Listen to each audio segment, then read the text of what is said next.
Hello, driver education students. This is Miss Roth, and we are here to continue Chapter 11, Sharing the Road, and finishing up the chapter.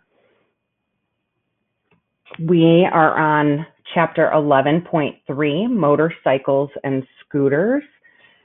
Scooters we saw in the last presentation, and I know it said moped, but scooters are just generally smaller, less performance-oriented than motorcycles. Although some are large, as a mid-sized motorcycle, they don't have shifting, they don't have gears. Operators of motorcycles and scooters have the same rights and responsibilities as those of other motor vehicles. Now, on that, a lot of scooter companies are fairly smart, and you need to realize that just because it looks like a motorcycle, they will make the engine smaller, just smaller than what would be required necessarily for a motorcycle license to be required. So just know that in the back of your head. Understanding the special behaviors and needs of a scooter and motorcycle rider are going to help you predict their behavior. Okay. They need to maintain their balance and traction on two wheels. So it requires that core strength that is way more than what you would require on a bicycle because they are heavier. Okay. They need you to coordinate your hands and your feet with your brakes and what you are doing. Motorcycles are less stable at low speeds than at higher speeds. Think about your bicycle. When you start to slow down, that's where you start shifting yourself a little bit. But higher speeds, it reduces that maneuverability. So they may not be stable at low speeds. At high speeds, they will reduce that maneuverability. A patch of gravel, wet leaves, this can be a serious and horrible hazard for a motorcyclist or scooter ride. Okay. When passing this motorcyclist, predict that a rider may need to change lanes to avoid risky road conditions, especially if there's bad weather. And bad weather, they may be focusing like a pedestrian on that bad weather and trying to get to a safe or dry spot, and you need to be responsible for that. Adjust your lane position as you need to. Okay. Motorcycles and scooters are capable of amazing acceleration. They don't weigh as much as cars, so they're going to go much faster, much quicker. Okay. Motorcycles have that separate brake for the front and rear wheels. Most of the stopping power is in the front brake, but if a motorcyclist applies the front brake too hard, it can cause the brake to lock up, and then you get that loss of control. Just like when you're riding your bicycle, you need to control the braking mechanism. A skillful rider with good traction, good tires may be able to stop more quickly than a car driver. Inexperienced rider, they can lose control. Inexperienced riders may be riding a bike that's too big for them. They may drop that bike when they come to that slower position. They can't carry it. They can't handle the weight of the bike. A passenger vehicle occupies about 6 feet of a lane. Motorcyclist occupies only 3, but they do use every bit of their lane, just not all at the same time. They adjust their positions to get the best visibility and avoid hazards. Respect the rider's need and legal rights to use their full lane. Don't try to share a lane with them. Don't try to pass them in their lane. Okay, when you check your lane, when you're lane changing, make sure you're checking that blind spot carefully and remembering that your blind spot is not a mirror. It is not a mirror. You need to do that head check. They are small, they move about a bit, and you need to be aware. When a motorcycle collides with another vehicle, the driver of the other vehicle is at fault more than half of the time. Okay? Make a special effort to use that IPDE Remember, I just said those blind spots are crucial to be checking. At night, they are less visible. Many riders are going to wear bright clothing, helmets that will make them more noticeable. Some keep their headlights on at all times, and a lot of cars, of course, have those daylight running headlights. Search for the reflective materials on the helmet, on the jacket, especially at night. Most collisions with two-wheeled vehicles occur at intersections. It's the same place in that left turn that a lot of pedestrians and bicyclists run into problems. Their turn signals, they don't turn off automatically.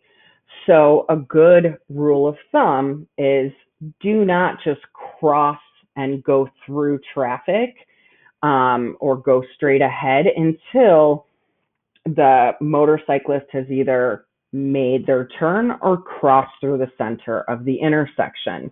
Look for indications that they are going to turn. They may reduce their speed. They may search the intersection more, change position, and looking to the left and the right.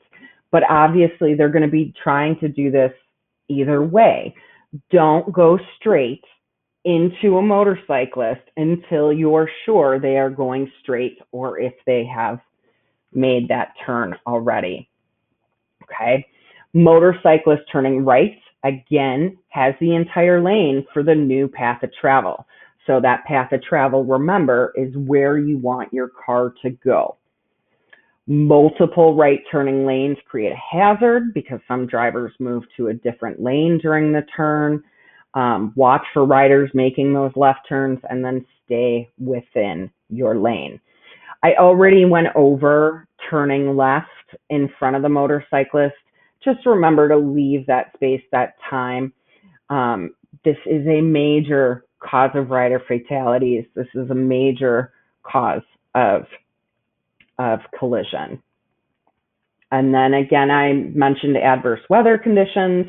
They don't have the same protection from the weather. I mean, we're out here driving with windows down all the time, but we still have that nice warm car to surround us. Motorcyclist is just going to be affected by the weather conditions. It can also reduce their visibility. It can reduce their traction. Riders may not be wearing the proper gear. They might get chilled. They might get distracted. And on wet roads, motorcyclists can gain traction by riding in the wheel tracks of another vehicle. A rider can quickly lose traction when the road is covered with oil, wet leaves, sand, gravel, snow.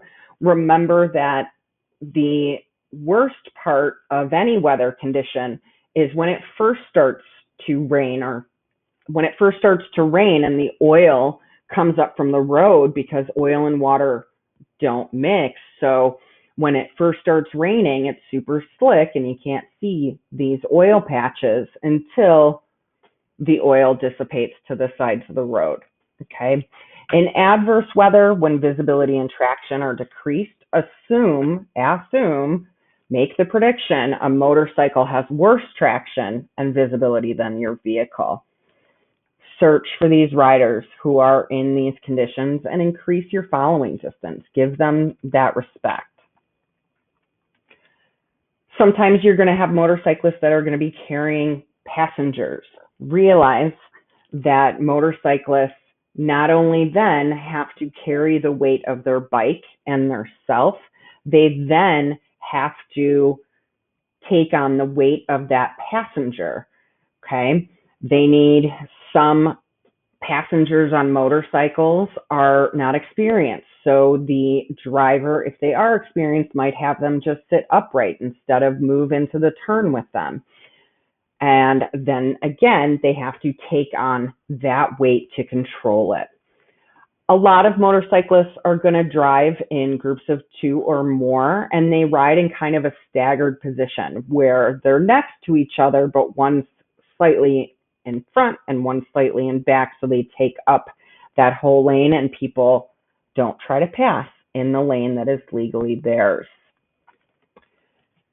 Riders can reduce or prevent injuries by wearing protective gear.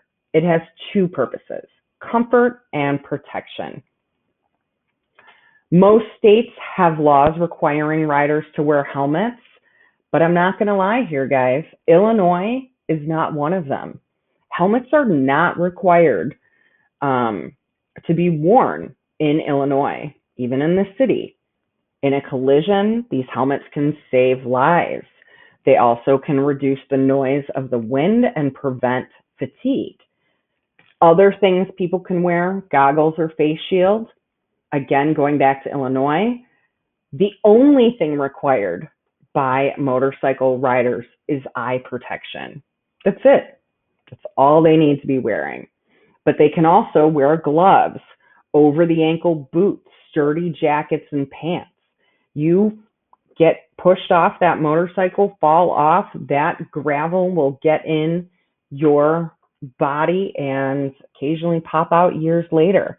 That road rash is fierce.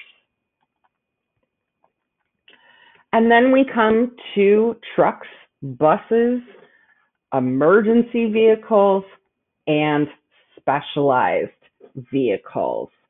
Okay, when you share the roadway with larger vehicles, you must understand and respect the needs of these of these larger specialized vehicles. Okay. Service trucks, pickup trucks, delivery trucks are usually light or medium weight. Heavy trucks include dump trucks, tractor trailers, and realize a truck that has a powerful tractor pulling a separate trailer is called a tractor trailer. The tractor is the engine and the driver cab. The trailer is the back. A semi-trailer has one trailer, but a true trailer will have more than one. In a collision, the size of these trucks puts you as a driver at risk. They have long stopping distances. We talk about, weight is going to increase that stopping distance. Weight times 2. So every time they put a different load, their stopping distance is going to be different. A big thing that I always talk about are these no zones. Good rule to follow: if you can't see the truck driver in the truck side mirror, they can't see you. So if you can't see their mirrors, they don't know you're there. They have big blind spots. They're called no zones. There are 4 no zones. They include the areas to the side, the rear, the front. The front no zone can be more than 20 feet up. Okay, that's a lot of vehicles.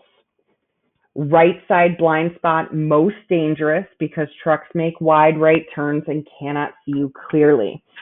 People driving large trucks or semis like that are the only ones that need to swing out to the left to make a right turn. You may see cars do this. It is so not necessary, and it is so much more dangerous. Most of these people, so I know buses also, on the back of them it says, I make wide right turns. Stay out of my zone there. And that is your responsibility. If you're following a large truck on an expressway, increase your following distance, because if you can't see their mirrors, you can't see them in the mirror, they can't see you. And the bigger the vehicle in front of you, the less you can see. Okay, I already said, and you can see a picture right here, I always think of it like a nutcracker where you get caught in this right turn crunch. Okay, they're going to move left to make that right turn. Keep out of that open space. Be aware of what they are doing and what they are attempting. To safely pass a long vehicle, you obviously need more distance. When you're in that position to pass, make sure you check your front and rear zones and your blind, then signal. You stay in that lane position 2, okay, so out from them, and complete your pass carefully and quickly. Don't hang out in their no zone. Remember, if at all possible, don't slow down in a lane change. You want to speed up or maintain your speed. And then signal, make sure you're communicating with those around you. Make sure you're communicating with the truck or the big vehicle by signaling your lane change. Don't come back into that lane until you see at least one headlight in your rearview mirror. If you pass during rain or snow when the road is wet, the spray from the truck may cover your windshield. You need to make sure that you've got nice wiper blades and you're aware of that spray that can be coming out. When you meet a large truck, move into lane position 3, so the farthest over to the right. Reduce your speed and drive straight towards your target area. So where, as far out as you can see, path of travel is where you want to go. Hold that steering wheel firmly because you may encounter a gust of wind as you drive by and you might start to move. Try to give them as much space as possible and move over. Be nice, people. And then we come into buses. Buses also have the large no zone. They also take extra space to turn. They can also cause line of sight restrictions. Okay, local transportation, they make frequent stops. It says on their bus, we make frequent stops. They pick up, they drop off passengers. They're usually at intersections. They're not going to stop in the middle of the intersection, but they're going to stop right before. Expect them to be doing this and be alert for the pedestrians. Okay, people run towards them. I'm sure you have run towards the bus at times. School buses, you need to be extra careful about school buses. More and more you see them in Oak Park. They're bright yellow. They're so you can see them. And if there are flashing red lights on a school bus, you need to stop. On a 2-lane street, when the red lights begin to flash, so like East Avenue, motorists traveling in both directions must stop before reaching the school bus. Both directions. Now, I want to go back real quick. If you are on North Avenue, then buses by law have to drive around. So that's that 4-lane road. They have to let their pedestrians off, their children off on the proper side, so the right side of the road. And then they would have to drive around and stop on that side of the road. So if you're on a bigger road, a 4-way road, 4-lane road like North Avenue, you only have to stop on the side that the school bus is on. And I think that's important to note. Emergency vehicles respond to fires, they respond to medical emergencies, incidents involving hazardous materials. The driver of an emergency vehicle are likely going to disregard the traffic signs, the speed limits, the direction of traffic and parking. In addition to trucks and buses, you share the road with low-speed vehicles, snowplows, farm equipment. All of these things are going to be in your way, and you need to deal with them. And just briefly, remember, emergency vehicles, you move over to the right as best you can. If you're in the turning lane to go left, just stop. If you can't get all the way over, stop. If they need you to go through that turn, they will let you know. There are also emergency sensors that will start to flash, maybe turn the lights green, maybe turn the lights red, generally red, and it will alert you to the fact that there is an emergency vehicle coming. That is it for chapter 11. Sharing the road is what we do. We go from motorists to pedestrians. We have to pay attention to everything around us. And I hope this helped you out in explaining the rest of chapter 11. Thank you.